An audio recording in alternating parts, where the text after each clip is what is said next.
Hello বন্ধুরা, যারা mobile financial ব্যাংকিংয়ের সাথে জড়িত তাদের আজকের এই ভিডিওটি অনেক গুরুত্বপূর্ণ। কারণ আজকের এই ভিডিওতে আপনারা জানতে পারবেন যারা মোবাইল ফাইন্যান্সিয়াল ব্যাংকিংয়ে লেনদেন করে থাকেন, অর্থাৎ বিকাশ, নগদ, রকেট অথবা ব্যাংকের লেনদেন করে থাকেন, তাদের জন্য এই ভিডিওটি খুব গুরুত্বপূর্ণ। কারণ এই ভিডিওটির মাধ্যমে আপনি আজকে জানতে পারবেন কোনো সময় আমরা এমন হয় যে আমরা বাইরে গেছি, সেখানে আমার বিকাশে টাকা আছে কিন্তু সেখানে নগদে আপনাকে ক্যাশ আউট করতে বলে, কিংবা আপনার নগদে টাকা আছে কিন্তু আপনাকে বলতেছি আপনি বিকাশে ক্যাশ আউট করেন। সেক্ষেত্রে আমরা অনেকেই বিড়ম্বনায় পড়ে যাই। তো এই সমাধানটা কিন্তু আমরা অনেকেই মনে মনে চিন্তা করতেছি যে যদি কোনো আপডেট আসে বা ব্যাংকিং খাতগুলো বা ফাইন্যান্সিয়াল খাতগুলো যদি তারা একটু মোটিভেট হয়, তারা এই বিষয়টি নিয়ে আসলে এগিয়ে যায়। তো এগুলো আমরা আসলে চিন্তা করি। সেই চিন্তার বহিঃপ্রকাশ থেকে মোবাইল ফাইন্যান্সিয়াল ব্যাংকগুলো তারা কিন্তু ইতিমধ্যে একটা নোটিশ দিয়েছে বাংলাদেশ ব্যাংকের আন্ডারে। সেই নোটিশটি এরকম যে আপনি বিকাশ থেকে নগদ কিংবা নগদ থেকে রকেট কিংবা রকেট থেকে বিকাশ নগদে খুব সহজেই টাকা ট্রান্সফার করে নিতে পারবেন, অথবা ব্যাংকিং যে বিভিন্ন খাতের ব্যাংকগুলো সেখানে আপনি টাকা লেনদেন করতে পারবেন।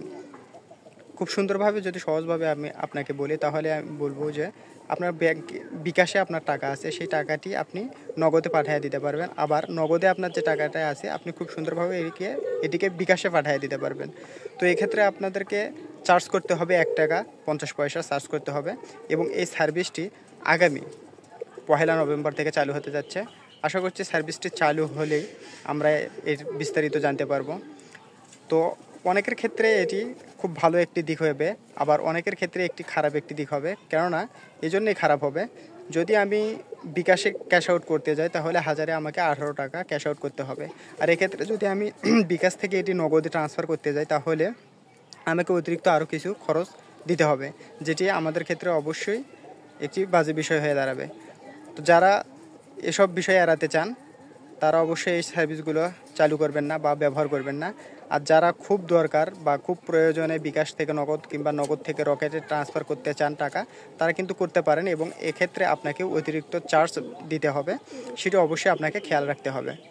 তো ভিডিওটি অবশ্যই ভালো লাগলে আমাদের ট্রিক্স চ্যানেলটি অবশ্যই সাবস্ক্রাইব করে দেবেন, এবং আমি আশা করব ভবিষ্যতে আপনাদের মাঝে এসব আরও নিত্য নতুন টিপস এবং ট্রিক্স নিয়ে আপনাদের সাথে হাজির হব। তো ধন্যবাদ সবাইকে, ভালো থাকবেন, সুস্থ থাকবেন, নিরাপদে থাকবেন। এবং অবশ্যই একটি জিনিস আপনাদেরকে মনে করিয়ে দিতে চাই যে কখনই আপনার ওটিপি বা পিন অন্য কারোর সাথে শেয়ার করবেন না। ব্যাংকিং খাতগুলো কিন্তু কোনো সময়ই আপনার ওটিপি বা পিন চাইবে না। তো সেক্ষেত্রে পিন বা ওটিপি আপনার একদম নিজস্ব ব্যক্তিগত পাসওয়ার্ড, সেটি আপনি অবশ্যই আপনার নিয়ে হেফাজতে রাখবেন। তো ভালো থাকবেন সবাই, ধন্যবাদ সবাইকে।